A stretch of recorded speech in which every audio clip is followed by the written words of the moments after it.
ಓಂ ಶಾಂತಿ. ಮುರಳಿಯ ಮುಖ್ಯ ಜ್ಞಾನ ರತ್ನಗಳು. ಮಧುರ ಮಾತು. ಎಲ್ಲ ಶಬ್ದಗಳಲ್ಲಿ ಮಧುರವಾದದ್ದು ಬಾಬಾ. ಸದಾ ಬಾಯಿಂದ ಬಾಬಾ ಬಾಬಾ ಹೊರಡಲಿ. ಎಲ್ಲರಿಗೂ ಶಿವ ತಂದೆಯ ಪರಿಚಯವನ್ನು ನೀಡಲಿ. ಮುರಳಿಯ ಮುಖ್ಯ ಜ್ಞಾನ ರತ್ನಗಳು. ಬಾಬಾ ಎಂಬ ಶಬ್ದವೇ ಅತ್ಯಂತ ಮಧುರ.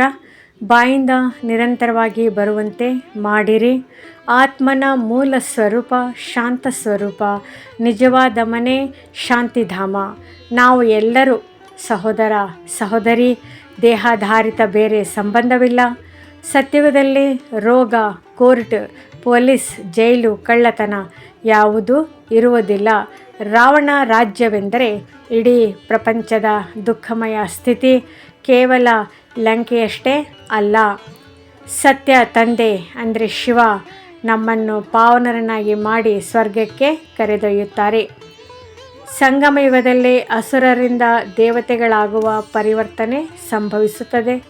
ವೃಕ್ಷದಂತೆ ಸೃಷ್ಟಿಯ ವೃದ್ಧಿ ಮೊದಲಿಗೆ ಚಿಕ್ಕದು, ನಂತರ ತುಂಬು ಬೆಳವಣಿಗೆ. ಪ್ರಕೃತಿಯ ಪ್ರಲಯಗಳು, ಮಳೆ, ಚಂಡಮಾರುತ, ಭೂಕಂಪ, ವಿಕೋಪ ತರುತ್ತವೆ. ಇಡೀ ವಿಶ್ವ ರೋಗಿಯಾಗಿದೆ. ತಂದೆಯೇ ಅವಿನಾಶಿ ಶಸ್ತ್ರತಜ್ಞ.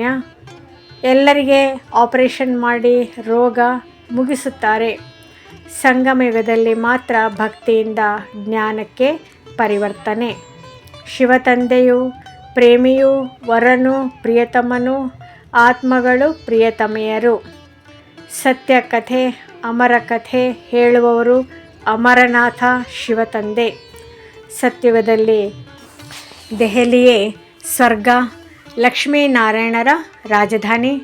ಅಲ್ಲಿ ಚಿನ್ನದ ಹೂಗಳಂತೆ ಜೀವನ, ಎಲ್ಲವೂ ಪರಮ ಶೋಭಯುಕ್ತ. ಸತ್ಯುಗದಲ್ಲಿ ಆಹಾರ, ಹಣ್ಣು, ಹೂಗಳು ಅಮೂಲ್ಯ, ರಸಯುಕ್ತ ಮತ್ತು ವೈಭವಶಾಲಿ. ನೀವು ಪಡೆಯುತ್ತಿರುವುದು ವಿಶ್ವರಾಜ್ಯದ ಲಾಟರಿ.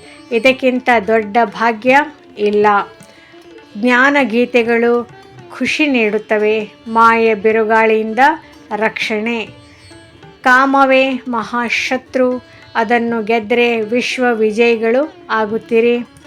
ಮುಳ್ಳಿನಿಂದ ಚಿನ್ನದ ಹೂಗಳಾಗಿ ದೈವಿ ಸ್ವರೂಪದಲ್ಲಿ ಪರಿವರ್ತನೆ. ಇಡೀ ಭೂಮಿ, ಆಕಾಶ, ಪ್ರಕೃತಿ ಎಲ್ಲದರ ಮಾಲೀಕರಾಗಿ ಆಗುತ್ತೀರಿ. ಸತ್ಯ ತಂದೆಯ ನೆನಪೇ ಅತ್ಯಂತ ಮಧುರ. ಅದರಿಂದ ಪದಮದ ಸಮಾನ ಪುಣ್ಯ ಸಿಗುತ್ತದೆ. ತ್ರಿಕಾಲದರ್ಶಿ ಸ್ಥಿತಿಯಿಂದ ಸ್ವ ಅನ್ಯರ ಪುರುಷಾರ್ಥ ತಿಳಿಯುವ ಶಕ್ತಿ. ಎಲ್ಲರ ಸಹಯೋಗಿಯಾದರೆ ಸ್ನೇಹ ಸ್ವತಃ ಪ್ರಾಪ್ತಿಯಾಗುತ್ತದೆ. ಮನಸ್ಸಾದ ಮೂಲಕ ಯೋಗ ಸೇವೆ ಸಾಧ್ಯ.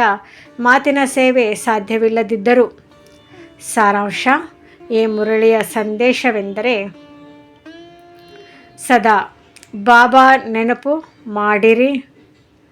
ತಮ್ಮನ್ನು ಆತ್ಮನೆಂದು ತಿಳಿದು ಎಲ್ಲರನ್ನೂ ಸಹೋದರ ಸಹೋದರಿಯರೆಂದು ನೋಡಿ. ಸುಳ್ಳು, ವಿಕಾರ, ಪತಿತ ಕಾರ್ಯಗಳಿಂದ ದೂರವಿರಿ. ಶಿವತಂದೆಯ ಆಪರೇಷನ್ ಮೂಲಕ ಸಂಪೂರ್ಣ ಪಾವನ ಸತ್ಯುಗ ಬರಲಿದೆ. ಈಗ ಬಾಬಾ ನೀಡುತ್ತಿರುವುದು ವಿಶ್ವರಾಜ್ಯದ ಲಾಟರಿ. ಸ್ಲೋಗನ್. ಸರ್ವರ ಸಹಯೋಗಿ ಆಗಿರಿ. ಸ್ನೇಹ, ಸುಖ, ಶಕ್ತಿ ಸ್ವತಃ ಪ್ರಾಪ್ತಿಯಾಗುತ್ತದೆ. ಓಂ ಶಾಂತಿ.